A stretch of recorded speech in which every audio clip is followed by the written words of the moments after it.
because a lot of leaders just don't listen, either ego or stress or whatever it is. They don't realize that they're not there to do the job. They're there to make sure the job gets done.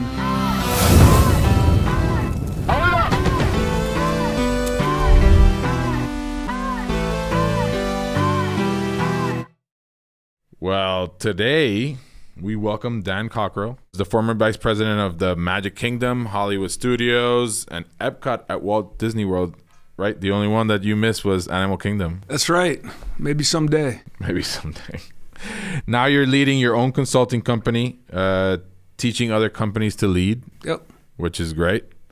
And I think I need a little bit of a master's on that so I can learn everything you got. I'll be a sponge today. All right. I wanted to really talk to you because I think more than anything, you've been in the people business, because I think what you were in is basically leading a lot of people. At one point, what was the highest number of people you were leading?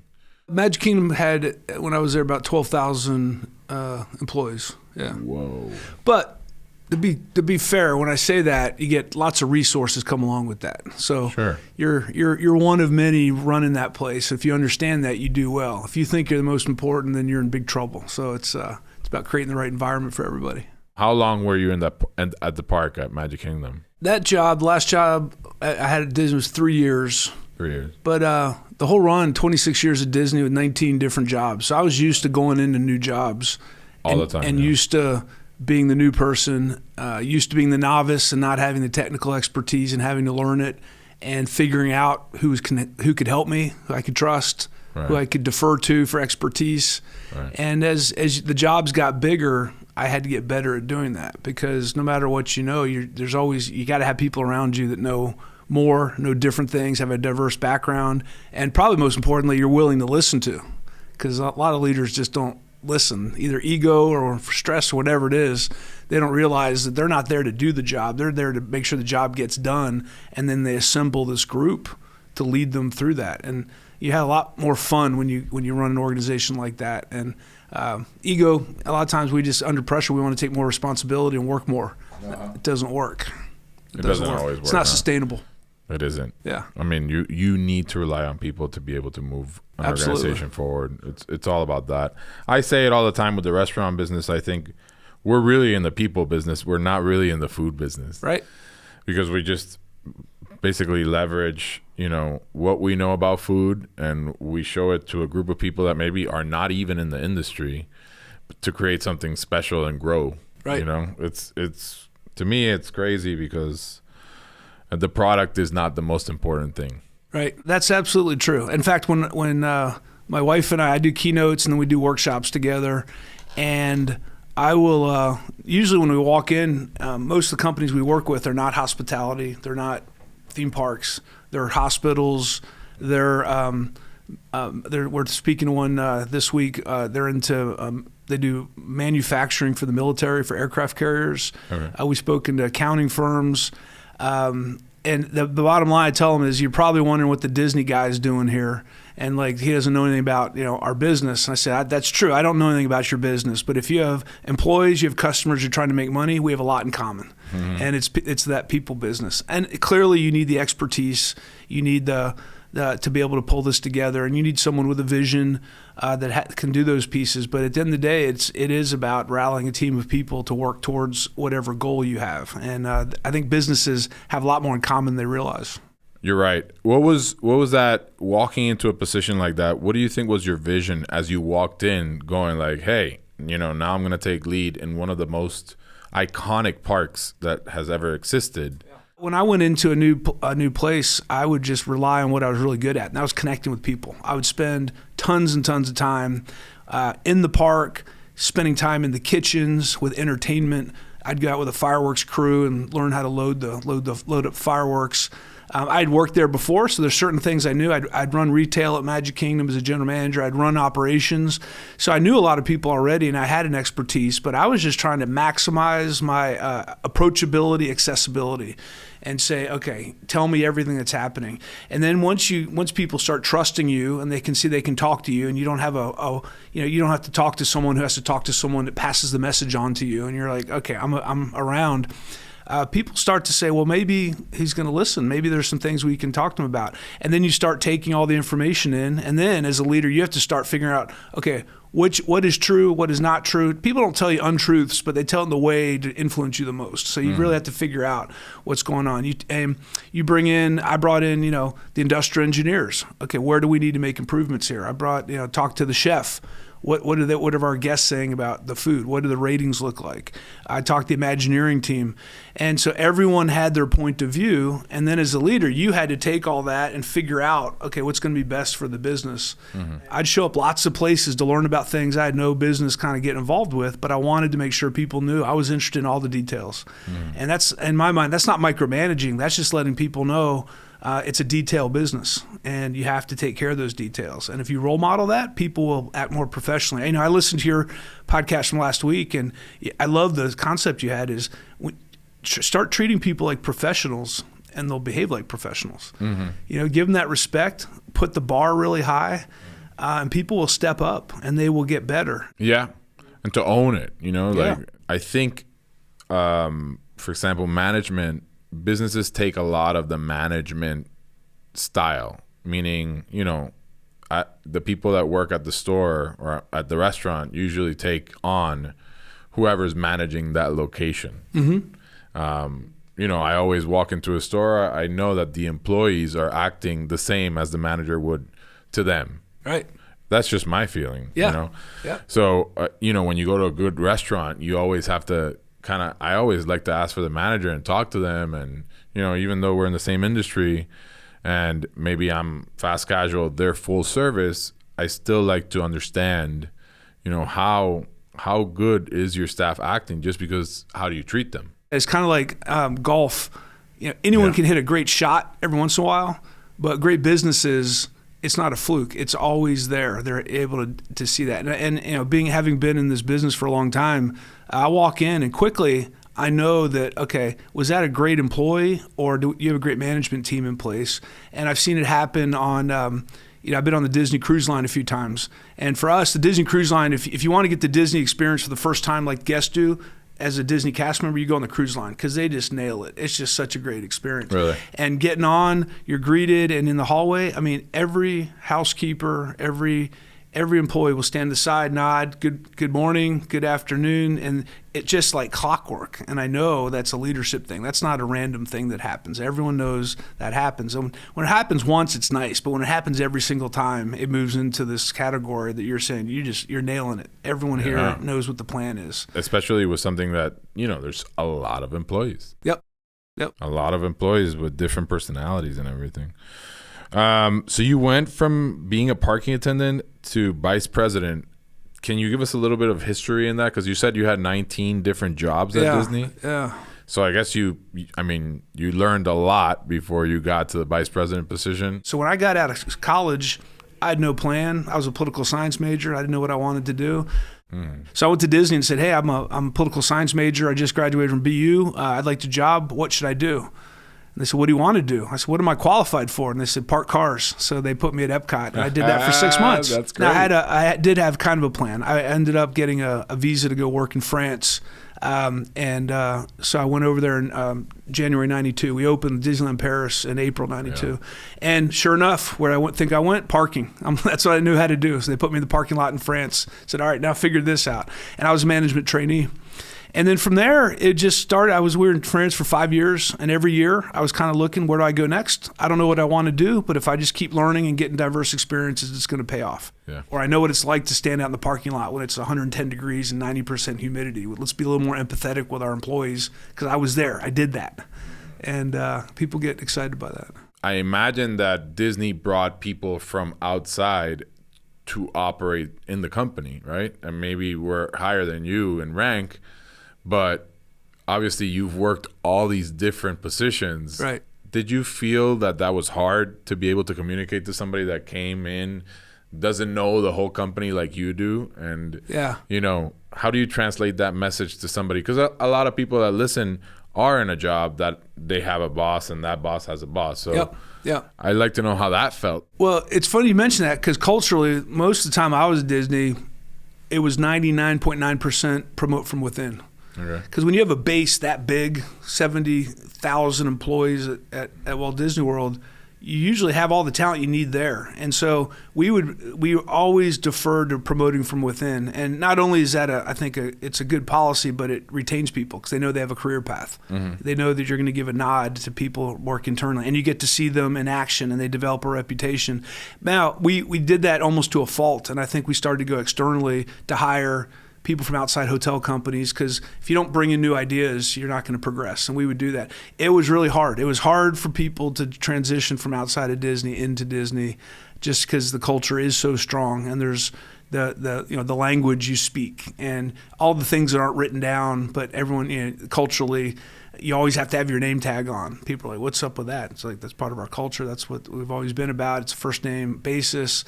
And it was a tough transition. And a lot of people came externally and didn't make it. I don't think we did a good enough job of transitioning them. And I think something that we started to do, which that worked, is you'd assign an executive to another peer executive. You know this place inside out. They're new. You're going to own half of their success. So you better don't let them step on a landmine. Yeah. Talk to them, make sure they're understanding, spend a lot of time with them. And I think that's a great way to do it. Because a lot of times we hire people, we bring them in, we're like, we want outside talent, we want outside ideas. Then they get there, we're like, not really. Just kind of go with what we do because we're Disney and we know what we're doing. So and as soon as they offer their ideas, we're like, well, you don't understand. So we'd hire people to get new ideas, but then we didn't want to listen to them because, you don't want to be challenged, because that's the downside of a strong culture, is you're not willing to unlearn certain things. You're not willing to do things differently because we've always done it that way. It's worked. And that's one of the problems with companies. They get so caught up in their way they've been successful. When do you start to make changes? Because the companies that don't change, don't adapt. Yeah, they find themselves in a place where they're done. They're gone. So it's always walking this line between where am I making updates and changing, and what are the things we do that makes us differentiated from the competition that we got to continue. And it's a dilemma. You never know if you're making the right call or not, and you test it as you go along. And sometimes you make mistakes. Sometimes you do it right. Yeah, that's what we happened. Actually, this year it happened that the restaurant's 7 years old. You kind of have to refresh. You kind of have to change the perspective of where you're taking the restaurant. My menu is not changing. It doesn't change every year. Mm-hmm. I've kept it consistent. We've added stuff, but it's very interesting also to bring in the former chef that helped me with the recipes at the beginning. He came back and started working with us.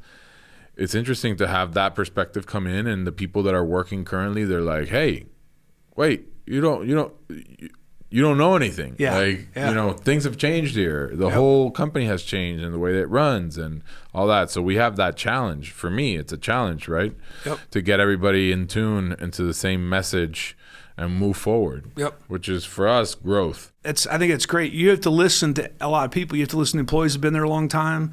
The chef comes back, the kitchen, your customers. What do you like about this place? What should we mess with? What shouldn't we mess with? Mm-hmm. And I found that at Disney. People said, look, we don't want the same thing every year. We don't want to come back. We want new stuff, but don't change anything, because we like to go back. That's the difficult part, yeah. So they want both. And so you just got to walk that line. But I think a lot of it is by talking to people. You go out and I'm sure you do this. You go in the dining room. Why do you love coming here? Why do you keep coming back? What is it? It's the atmosphere. It's the food. It's the menu. It's the server. And everyone has a different reason they stick with restaurants. But boy, how quickly they're in and out again. And you got to get that. You got to be there, and it has to feel like a institution, I guess. If you're going to not change a lot, it better be great every single time. Mm-hmm. Have a great atmosphere, great service. Everything has to be on a consistent. Because a lot of people love consistency. I know what I'm going to get. I know what I'm going to get. Yeah. I always say that it's the best to have, if you have a terrible restaurant, just keep being terrible all the time. Yeah. And if your food is good, you have to make sure that it's good all the time. Yeah. But don't be an in-between. Right. Because that's where you fail. Yeah. Like, if you're shitty, keep being shitty. Yep. But consistently. And most companies don't have the discipline to be consistent. That's the most boring part of the job, being consistent. It is. The parking lot is clean, and we're making sure that that sauce is made this way with this recipe, and we're following the recipe card. And don't start going off the recipe and adding a little extra sugar, a little extra this. Be consistent. And people get bored with that. But you have to keep it exciting, because once again, that's something I think people enjoy. There's safety around that. Now, how different is it going into the world of an entrepreneur, from where you were at, right? Because that's a whole different process. Yeah. For the past 10 years at Disney, I think it was about executing the plan. When you're running a theme park every day, it's like get the guests in safely, be really courteous to them, put on that show, and make sure you're doing it really efficiently and hit the mark and hit the scorecard and make the money and make sure you get great scores. And when I left, for about a year, I was exhausted because I hadn't thought that much in so long. Right. Because when you're an entrepreneur, you have to think every day. There's no company policy. There's what you say we're going to do, and where are you going to focus your efforts, and where are you going to put your attention, and what time are you going to get up in the morning, what time are you going to bed, how many days a week you work, and you have to decide everything. And so that critical thinking was, I learned a ton during that time. And what I realized was you better have a clear message of what you do. What is it you do? Because having been executive at Disney, I can do lots of stuff. But when you go to a client and say I can do lots of stuff, they're like, "Well, great. Well, what is your thing?" And so I had to pick a lane to go after. And COVID made us wake up to what entrepreneurship is. And we got from Disney, I got calls, "Can you come here and work with us doing this?" And we have a speech here. And I'm like, gosh, they said this was going to be hard. This is easy. And then COVID hit, and all of a sudden, everything gets canceled. No workshops, no speeches, no one's calling. And you're like, okay, this is entrepreneurship. It's what do you do when the chips are down? Yeah. And that's when you got to step up. And so we started to just say, okay, what are we going to learn? We're not just going to sit around and wait for this to go away. So we created some college courses that we're now selling. I created an online community. We stayed really active, and now we have more stuff as the workshops and the speeches are coming back. We developed a bunch of stuff instead of wasting time during that time. So, a big part of it's the mindset. There's ups and downs. Yeah. And this down, there was no safety net. It was just us. And it's like, okay, what are you gonna do? For me, it was sort of a shock, right? Because they tell you that tomorrow you got to close your restaurant, and you're like, whoa, what do I do now? Cash flow wise, how do I protect this? So that we don't go down in flames. Yeah. And those days were really rough. Yeah, they're telling you, yep, you got 30,000 other people worrying about the same thing, restaurants. So get together and figure it out. Yeah. But nobody got together at that point. Everybody was shooting I would get a text here and there, what are you going to do? And I'm like, we're going to open. I don't know how, but we're going to open and figure it out. And we did, luckily. But yeah, it was a big change, obviously. And for parks, I imagine for the parks, it was huge. Oh my gosh.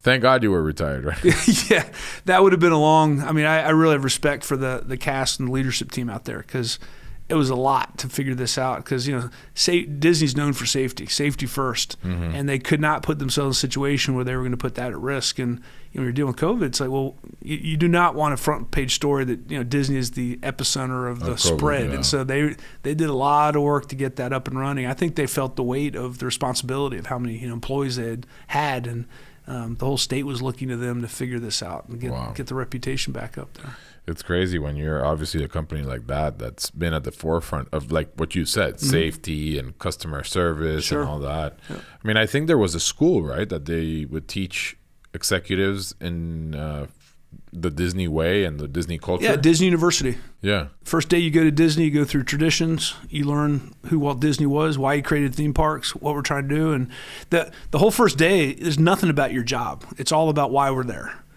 And we're here for hospitality. People are saving up their whole life to come here. They're paying a lot of money. Once you put that name tag on, you're representing decades of the reputation of the company. So we really want people to feel the weight of how important it is, how they represent, and then we teach them what they're going to do. You're going to sell ice cream. You're going to load an attraction. You're going to be a chef. You're going to, whatever that job is. But that comes secondarily before the purpose, which is you're here to make magic for guests and figure it out in your own way. And while you're doing that, you're also going to have a job. And when you can turn it that way, the whole environment shifts and people really start getting it. And you've been there. You've walked into restaurants where the vibe is just bad. Or good, yeah. People are nodding. Even the chef in the back he's looking out, gives you a little nod while he's cooking. They're paying attention. And that's just, they feel good about what they're doing. It's clear. The body language is there, and that all comes from leadership. Leadership has to create that and enable all that to happen, and then it kind of gets a life of its own. But getting the momentum is the hard part. It is. That momentum is really, really tough because, once you create a culture, like you said, turning back and fixing it, it's an issue. Yeah. Right. And for me, to be totally honest, because at the same time you're building a brand, it was really tough to build culture and continue building the culture when you're trying to build a brand, you're trying to build sales, you're trying to get cash for another store. Like, you can't get involved on the day-to-day basis and keep going like that. So then the culture takes its own. Every organization has a culture. It may not be what you want, but it's got culture. Right. So it took a culture of its own, and the pandemic changed, how I had to view that. So and change how I view now expansion. Yep. Because it's tough to get people that want to stay in the restaurant business and hospitality and grow with a small one store unit operator. Sure. They want a big corporation, the Cheesecake Factory of the world, or, stuff like that. You mentioned something. Once again, I'll refer back to the last podcast with the idea that you it's growing up. I saw this with a McDonald's commercial a few years ago. The commercial, the kid goes to work. And I think his manager's like, so what's it say? He goes, I don't know. And he opens the envelope and pulls out. And he said, I got in. It's his college acceptance letter. And they advertise it as, McDonald's, the best first job you'll ever have. So they weren't selling a career.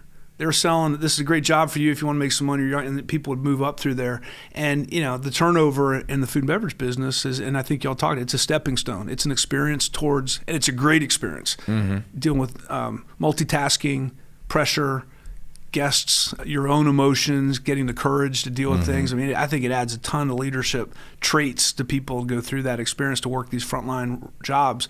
But knowing that, these aren't not going to be careers for people. So let's design the hiring experience. Let's design the onboarding. Let's design their experience of being, we know you're passing through. We need you to work hard while you're here to help us with our brand, but we're going to help you. We're going to help teach you certain things. And I know a lot of companies say, well, we can't afford to do that and all this stuff, but there's a bunch of stuff out there. I mean, just putting it in front of them, just saying, hey, while you're here every week, I'm going to give you a new idea. I'm going to give you a couple videos to watch if you're interested to learn some more. And, the high performers will say, okay, yeah, I'll take that. Let me see that. I want to learn how to run a business while I'm here. So I'm waiting tables, but also I'm learning how this runs because I want to do this someday. And I think a lot of companies say, let's get them in, don't let them leave, hold on to everybody. They're gone anyway, so leave on good terms, have them talk really highly about you, because they'll send other people your way, and that you build up that reputation. And you're absolutely 100% right. And I've been lucky. Recently, I don't know why, I've been getting some messages from ex-staff members that were like, I guess a couple of them listened to the podcast, and they were like, hey, you were one of our best bosses because it was a stepping stone into what I'm doing now. Yeah. And I learned a lot of stuff. Yeah. And I was like, yeah, that's the best feeling in the world. The thing is, they don't know it while they're with you. Sure, absolutely. It's like raising kids. Your kids don't ever tell you why you're raising them. Gosh, you guys are doing a great job in teaching me values and getting me prepared for the world. And you just do it, and they look at you and like, why are you so hard on me? Why can't I go out? But then, I remember our son sent my wife a letter a couple of years ago. He's like 24. And she broke out in tears. I'm like, what's going on? He wrote a letter. I'm realizing now, thank you so much for raising me and holding me accountable. I'm seeing now that and she just was like, this was the payoff, going through all that time of all the nagging and being on them and engaging with them and talking to them. And that's the same with employees. A lot of them, they don't like what they're doing, but when they get the next job, they look back and they go, wow, we actually had it pretty good there. I didn't realize, I didn't realize that the owner didn't hang out and talk to you, but the new place I've been in, I never met them. I mean, it's all this. That happened with a manager of mine. Yeah. I mean, I used to see him 3 times a week in my other store, and he's like, he's never enough. It was never enough, right? Right. Then all of a sudden, he went to work for another guy that he met one time in a year and a half. Yeah. And he was like, man, I'm so sorry. He even, told me about it, and I was appreciative. But the grass is greener syndrome. Yes. I don't know what it's like over there, but it looks pretty good, and maybe it'll be better than here. Let's give it a go. But you can't explain that to people. They're going to do that. Yeah. But over time, I tell people, be a magnet, be a place where people want to come. Because when you start building that culture, you'll attract people to talk.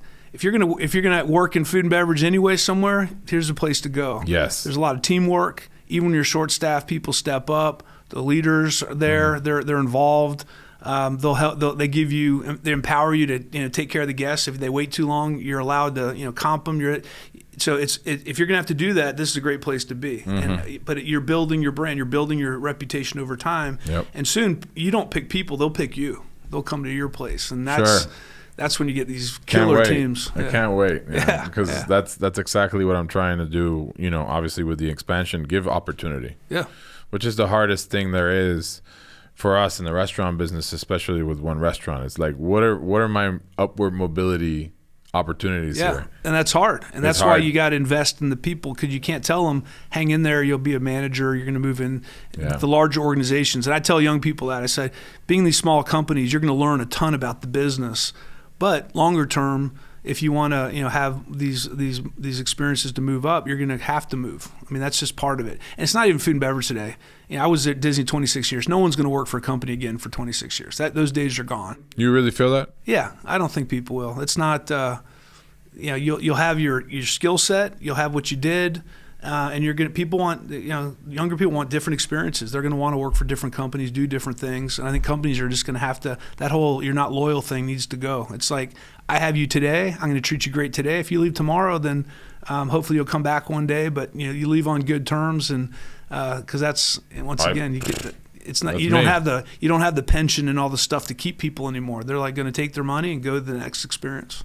Which is very interesting that you say that, because obviously the business has changed, right? For us, I think the biggest change came when Uber came around, believe it or not. In the last 7 years, obviously, I think it was like third year, Uber comes around.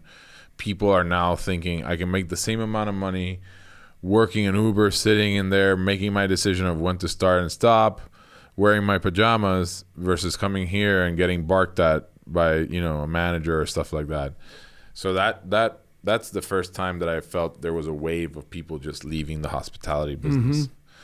And now obviously with COVID, I mean, a lot of people have left. So it's been an upward battle, trying to get up there and trying to figure out how the next segment, the next, let's say 10 years is going to go in terms of labor in the restaurant business. Yeah. I was talking to a company about this last week, and I said, there's two things I think are key. One is the culture. How do I make this a place that people just have a blast working here? And that's still going to be hard work. You're going to be running, but how do you make it a place that's a positive environment, and that the leader, the manager, sets the tone for the area, and everything goes off of that. So how do you train the leaders to have that positive attitude? Because they're under even more pressure. They got to not only deal with making sure the food's getting out, but then they have the financial responsibilities and all the other stuff that comes along with that. So I think that's one. I'll use a quick story. My parents live in Dr. Phillips. We've been here for about a month, hanging out with them. We moved to Colorado about last December, but they said, come for Thanksgiving and stay for a while. I'm like, it's the best bed and breakfast ever. It's great service, free room. So I go every morning. I get it real early. So every morning I go down to the Starbucks on iDrive and Sand Lake right there. And it opens at 5 a.m. It's like the only Starbucks open. Everything else opens at 6:30 staffing. And I get to do my work, and I've been there probably 5 days a week for 3 weeks in a row. And I see how the place operates every day. And I see now that they are on it. And no one, I still am not sure who's in charge, but it just works. And there's a couple of employees, when they get there, the whole energy of the place goes up, because they just are. And it's funny to watch culture, that dynamic. They have the right people there. Everyone gets along. Everyone knows what they need to be doing. And they got something really good going on. So I think that's one thing, that culture. And the other thing is just innovation, just thinking differently about how you're going to operate. Because when customers go to restaurants or merchandise locations, retail locations, there's certain things that they want, and there's certain things they don't care about. So can you get rid of the stuff they don't care about? So for example, for me, during COVID, they went to QR codes on the tables. Server didn't walk up. I think Bar Taco does that now. I guess you can order manually if you really want to, but they're like, scan the app, order, and people are getting used to that. I have no problem with that, Really? I don't have a problem with that. And if you make it clear to me, to make it easy. Now, making it easy is key, because sometimes, my parents are like, this is too complicated. I can't figure this out. But if you can make it easier, I think there's certain things people will accept, but you better nail the other things. Or the server may be the key, but there's going to be other things that you're going to change. But I think using technology, framing it up differently to meet the business needs and deliver the customer needs. And I call this a dilemma. You have to manage it. There's no final solution to this, but you need to find the halfway point. But because if you don't make changes and figure out how to do it differently, then you just can't sustain it. Things will change over time. I know, man. It's interesting that you talk about that, but for me, I don't want to lose the personal factor in the restaurant business. Yeah, you don't have to. So how about this? What if I didn't have a server, but you had a super host? And their job is to touch every table, and they're going to be like the MC celebrity. And when they get there, everyone's like, hey, Jane is on tonight. And they're like, what are you, a server? She's like, no, I'm your hostess. I'm hosting the evening. Here's the QR code. If you need something, you let me know. And you get one person that's super high energy. You pay them a little more money. Maybe you give them a bonus on the guest scores, and you put that on one person. And now instead of having all these servers around, then that person becomes the service, the personality, and the food gets to no, I don't care how food gets to the table. I don't care if I have to tell someone or scan. Just make it easy for me. But yeah, if you want the personalized thing, nail it at the door when they walk in, walk to the table, make sure they get greeted and they feel some love. Who does the refills? Who gets more drinks? Do you just have to keep ordering? You got to figure that out. Yeah. But there's different ways to do this, though. Yeah. That's the hardest thing I found at Disney. Unwinding and unlearning how you've always done things and then building it from zero back up again. You can't get rid of the assumptions you made and the way the place runs. That's the problem with being an expert. You can't unlearn what you learn. And so Valerie and I do a lot of work with companies around this idea of lateral thinking. You take an industry and you bring in another industry. So when we worked for Inca Rail down in Peru, and they brought us in to say, well, how would Disney run this train company, running trains from Cusco to Machu Picchu? So we worked with their employees, and we did a whole exercise. We said, what if your train was a nightclub? How would you operate it? And they came up with on the way back, we'd have a DJ, and we'd get all the younger travelers that it's too expensive to ride our train, but if we took all the seats out, we'd have a little bar on the side, and we'd have music playing, and they'd be up dancing, and we'd do this, and they came up with that. Okay, what if it was a spa? Yep, we'd have people going down. We'd have a room where you could get a foot massage. You could get, wow. And they came up with all these upgrades and all these ideas. But you have to get out of your element and think about how you would run it totally differently. And you have to bring people outside of your business, because when you run something, it's wired in. It can only be done this way. But there's a lot of ways to do things. Did they execute any of those ideas? We were 2 phases in a 4-phase project before COVID hit, and then it went from there. But there was some stuff that was absolutely doable that was going to fix some of their business issues and fix some of their, once again, this idea of differentiation. How do you make it different? And but that's today. That's probably one of the most important things: innovation, creativity. Instead of slugging through it, how do you just think differently and say, you know what, we're going to do this a different way, and here's how we're going to do it. It's interesting because I have that problem right now with catering. Believe it or not, we're just trying to figure out how to innovate catering and how to make it easier for somebody to order catering, and because it's such a personal, it's a party and we want this and that, and you always have to have somebody involved. Right. So how do you do it where it stays, you have to have a call center, and then that's obviously a cost or stuff like that. Yeah. There's a solution out there. Yeah, it's I know. Just we a gotta matter figure it out. Bring in experts from other areas outside of food and beverage, outside, and someone could figure that out. Benchmarking too. All the time. We're always looking when we travel. How's that airline loading the flight? Mm-hmm. How's this restaurant doing that? What's that new app they're using? The bank, what's that service they have? How are they confirming stuff with you? Sure. And we're all taking these little bits and pieces and looking how you can incorporate them in the business. Yeah. So I understand that you remember people's names and birthdays. Is that for real? Well, yes and no. I got a good memory for faces and people, and Disney's a big place, and when you've been there so long, you meet a lot of people. But I had a system, and I tell people this: you need to have a system in place and a mentality that you want to connect with people. So back in the day, it was manual, but now we have. You have your iPhone or your Android in your pocket. You have a computer. You can store so much information. So yeah, every time I'd meet somebody, one of my direct reports, I'd give them a little questionnaire. What's your spouse's name? Your kids? What's your favorite alcoholic, non-alcoholic drink? When's your birthday? Just some stuff about them, and then my assistant would have that. So if we had a team outing, I knew that this person's a vegetarian. So let's call, my assistant would know, okay, I need to call her or him, say, hey, we're going to this restaurant, here are the vegetarian options, does that work for you? Just showing them a little individualized attention. And now with technology, you can do all of that. I mean, you see it happen all the time, but you got to want to do it. You got to want to pay attention to it. Just, on the way over today, driving from Dr. Phillips, I listened to last week's podcast because I want to be more prepared to engage here today. So it's a matter of just wanting to engage a little more. And at Disney, names is a big deal. And luckily, everyone has a name tag, and they're usually right. And so you can do that. But letting people know you care about them and checking in with them personally. And when I worked in food and beverage, that was huge. Hey chef, how you doing today? What's going on? And a lot of people get intimidated to go in the kitchen. Yeah. And I worked when I was working Magic Kingdom. I felt, I'd get back there. I knew where to stand, where not to stand. I'm like, I want to interact, but they're like, don't mess with the line. We got don't make us drop something here because we're right on it. But get in there and just give them a little love and let them know how important they are. And that's just such a huge part of leadership. But that's the thing. You have to be able to look like you don't have a worry in the world. You're just there focusing on them. Everything's about them. When in your mind, you got 100 things you're worrying about. But that's what a great leader does. That's the next question. How do you, obviously that's so exhausting, right? Yeah. You were on all the time? Oh, yeah. Right? Yeah. I mean, not all the time, but it's taxing. Yeah. We talk all the time about mental health. I go to a psychologist. Obviously go to the gym and try it. What did you do? What did you do? Because some days I walk into the house and I literally don't want to talk to anybody. I don't want to talk to my girlfriend. I don't want to talk to anybody. Yeah. Look at the wall and just be quiet, Yeah. Well, I mean, you're already on to something. And in my book, I talk about that. We laid it out. And I have a priority order. I think about how I do things. And it's not the same for everyone, but I call it the bucket theory. I have 3 buckets. First bucket is me.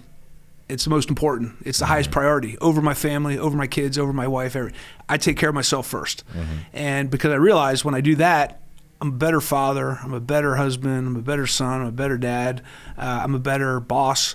And so for me but finding the time, that was always the issue. So I'd get up real early and go swim, go run. But the payoff to that, or the other side, was I'd go to bed at like 8 o'clock at night before my kids. And they're like, well, what are you doing? Well, I need sleep. I need to sleep. I need a lot of sleep to have the energy to get out there and do this every day. So I'm going to get up early. And if I don't work out in the morning, it's not going to happen. And that was my magical routine. If I can work out, the endorphins are flowing. I feel great. I'm confident. Whatever you're going to do to me at work, I already did to myself working out. So that's it. So take care of myself. Then it was my family. And when I say family, it's not romance. It's, did you take the garbage out? Were you up to help make breakfast this morning? Did you get home when you said you were going to get home for dinner? It's just delivering on your responsibilities. Did you call your mom this week and check in with her? These little behavioral things. And last was the job and career, and it was easy to find out if you're doing okay there. And I had a little scorecard every day, every week. I'm like, what did I do today? And I still do it. Like, I got up today early. I was working on a bunch of stuff. I came over here, so I didn't work out today. 0, failed, didn't work out. Family, my wife is, we're headed out tomorrow on a trip, and so I probably should be there helping her get stuff together. Thank you for taking the time. Yeah, I get half a point today. Work-wise, I got a ton of stuff done this morning. I'm doing a ton of stuff, so it's a pretty good day professionally. So today was 1.5 out of 3, and that's a normal day.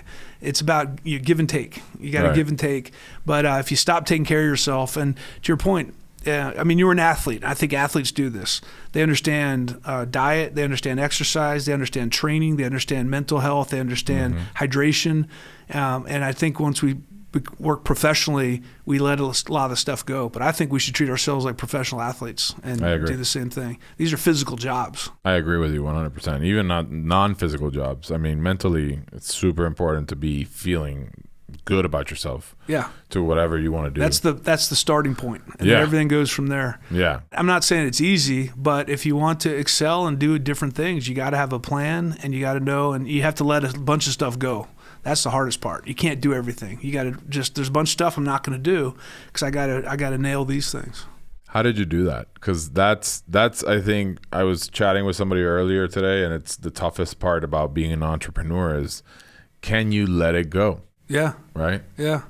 How did you do it? I mean, you have so many people working under you. Well, first of all, you got to figure out, okay, who's my consigliere? Yeah. Who are the people around me that I'm just going to lean on? And my assistant was one. And I basically told my team, everyone, when you talk to Kathleen, you're talking to me. Whatever she asks you, it's me. We're one and the same. And so she started, and we worked together for like 16 years. She knew what questions to ask, and we had a language, and she was able to take on a lot of what she knew I was going to do anyway and get ahead of it, respond to emails, set up meetings, what's going on. If an employee would show up in my office, I always like to be accessible. She'd always say, well, what's it regarding? And if it was something that she could probably solve with a manager, she'd take care of it. If they said, I really want to talk to Dan, she knew to set up the time to do that. So you just have to have great support. And even now, run our company, we have a virtual assistant. She lives in Orlando, and she works for us, and she does a ton of stuff. We live in Colorado. She's handling a ton of stuff for us. So you start to delegate. You get the people around you to take those things on.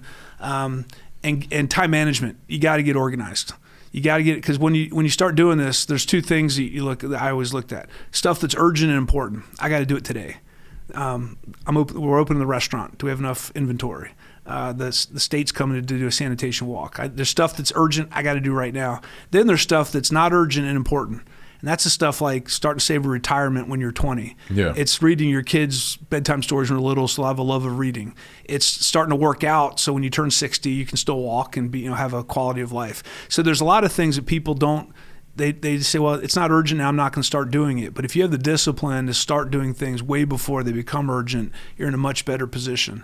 And so it's prioritization, and it's hard. And sometimes there's stuff, I had a list of stuff I wanted to do for years at Disney. I'm like, it's not even real. It hasn't fought its way to the top of the list. Something else more important is on there, and I can either find someone to delegate it to, or I'm just going to wait till later. I made a mistake this week because I try to delegate stuff, but sometimes I forget some of the things that I'm supposed to do that the team tells me that I have to do, and I just forgot. Yeah. And there was a text thread, and I shouldn't have gotten involved, but I jumped. Yep. Right? Oh, yeah, it's a classic. And I caused a little bit of a ruckus, so I had to say sorry in the meeting and say, hey, I messed up. I trust you, and I have your back. It's just... you try to interject into things that obviously you want to control just to make sure that everybody's in harmony, and then creates more disharmony. Yeah, and that's a judgment call, because 50% of the time you getting involved would have made the situation better. And 50% of the time, so you never can get that. Yeah, you can never get it right. But I think the point is you owned it. You didn't go back and say, well, you guys didn't know what you're doing, and this is my fault. I own the play. A lot of people do that. It's like, I'm sorry, I'm part of the team. And I take responsibility, and a lot of leaders don't know how to do that. They don't want to look weak. They don't want to look vulnerable. That's my dad, though. Yeah. I mean, I laugh because obviously we're two different people, but also I think it was different times, right? Oh yeah, things have changed. Things have changed so much in terms of leadership and how people, view a leader and all that, because there's so much information on it. Right. So for my dad, it was just like so different. And, he told me the other day, why don't you have an assistant? And I go, hey, man, I have one restaurant. Like, I don't have that much task for somebody to be doing. And you'll know when you need it. You'll know when you had enough stuff going on to be able to step up. I imagine when but it was a different time. And, when I joined Disney out of college, they said, you're going to park cars. I said, thank you. I didn't ask how much I was going to get paid. I was just glad to be there. And now kids get out of college and they're out negotiating. They got 5 offers, and if you don't have the right setup for me, I'm going to go someplace else. So the world has changed. We can sit here and complain about it, or say, you know what, we're going to adjust, because it's the only workforce you got. So you better figure it out. You better figure it out. So I understand that there was somebody with a disability that worked at Disney, and that they wanted to work on a specific ride. Yeah. Tell us a little bit about that story, because I think that's very important that people realize that sometimes we do what's right for the people. So one day I got a call from casting, our hiring center,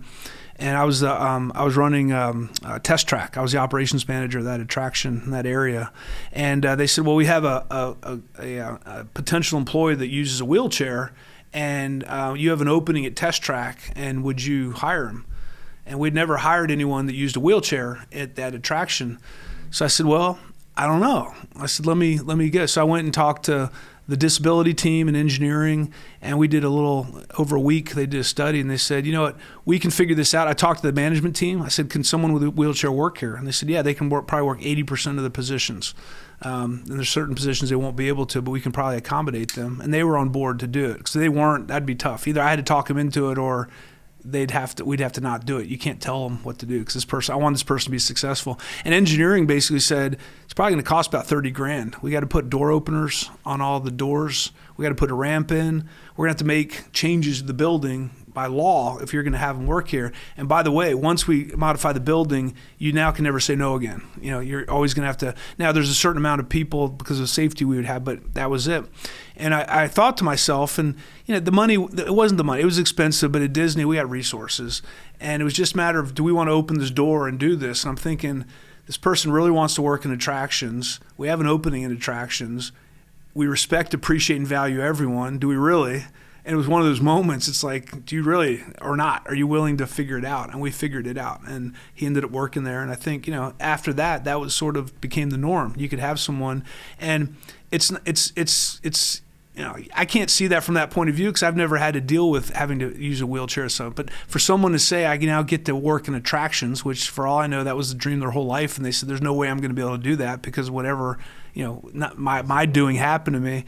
And we ended up doing it. And so it was a cool moment.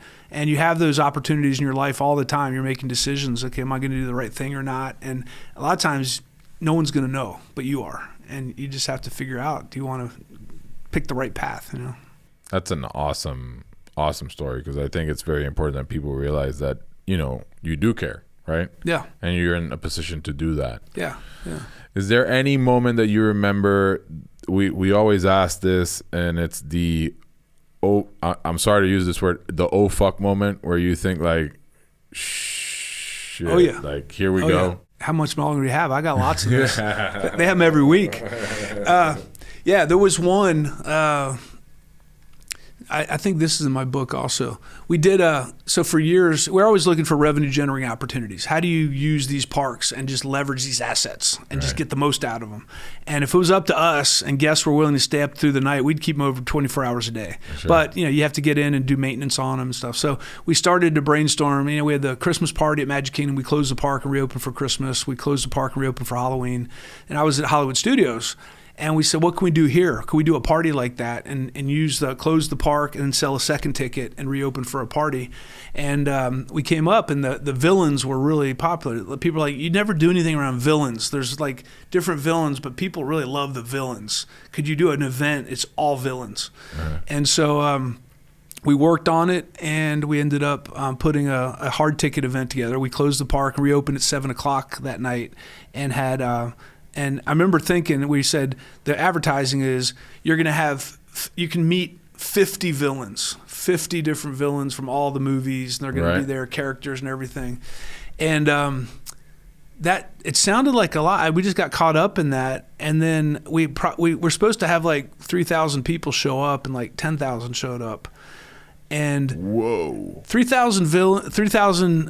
villains is okay amount for 3,000 people. For 10,000 people, 50 villains is not a lot of villains. And all of a sudden, people are like, we have to wait in line for 2.5 hours to see that, you know, Jafar or whatever.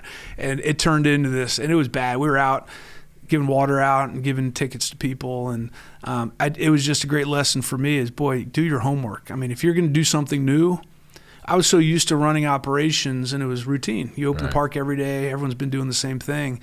And we had done the Star Wars weekends before, but when we did this villain event, I should have asked a lot more questions, asked a lot more, how is this actually going to work? What's the guest experience going to be like? Did we block out employees to this event, which we didn't. Right. Disneyland did, we didn't. I'm like, did anyone know about that? Oh yeah, it's been online for a week. I'm like, why didn't anyone mention it? Like, why didn't you say something? Well, we thought you knew. And so, but once again, I got to take responsibility. So that was a tough night. I still have a scar right back here of kind of having to recover from that one. Oh, really? But yeah, at Disney, it's like everything. Well, it's in food and beverage. Once you get behind, you're done. Behind. Yeah, I remember waiting tables. I waited tables at the beach in college in the summers. And I remember what it was like, as we said, get in the weeds. Man, once you're behind, You're really stuck. it was high pressure because people are there with their families. Where's my food? We come here every year. I mean, You don't want to ruin that experience. So planning, I learned a lot about planning, and planning is like, as Abraham Lincoln said, give me an hour to cut down a tree, I'll spend 55 minutes sharpening the saw and then sharpening the axe, and then I'll cut it. So planning is such a big thing. Yeah. Any advice you would have to anybody that just falls in a position of leadership? I think obviously you've seen it in different jobs that you've done, obviously, because you've changed so much. But do you have any advice for somebody? There's so many people just maybe falling, right, because of the work shortage right now, falling into a leadership position that they don't know anything about. Yeah. There's 5 things. Okay. First of all, as a leader, once you step in that role, just remember it's not about you anymore. It's not about you.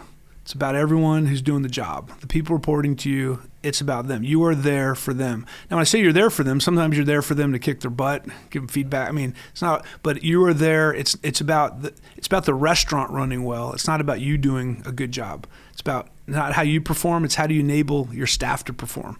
And I realize at the Magic Kingdom, when you have 12,000 employees, the 20 million guests that go to Disney every year interact with 12,000 employees. And that's crazy. 0.0001% interact with me. It's about those 12,000 interacting with those 20 million is where I make my money, where I get my bonus, where I get to keep my job.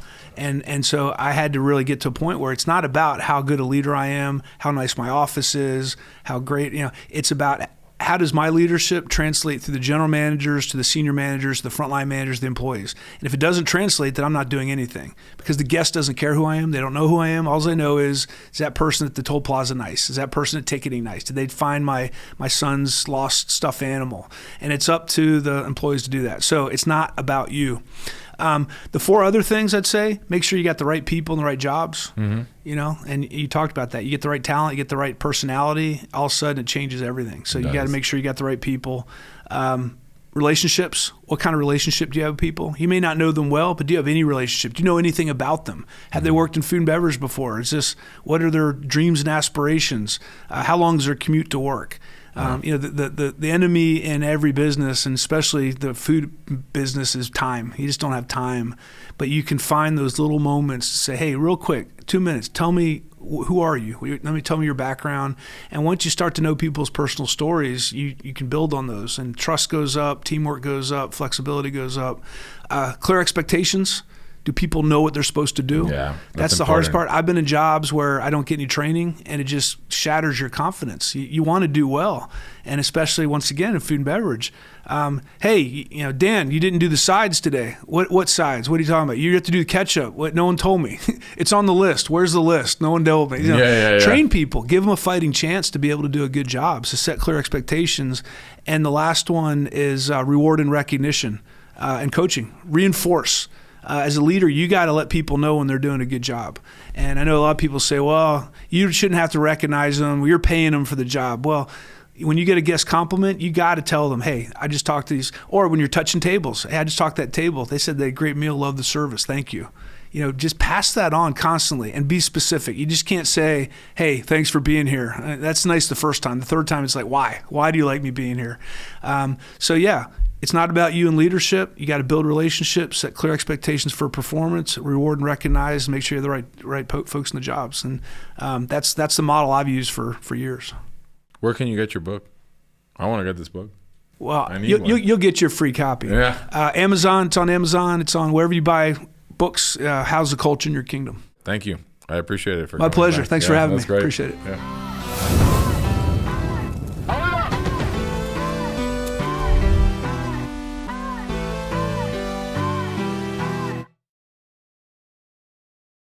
We could be here all day. Until you subscribe, I'm not going away.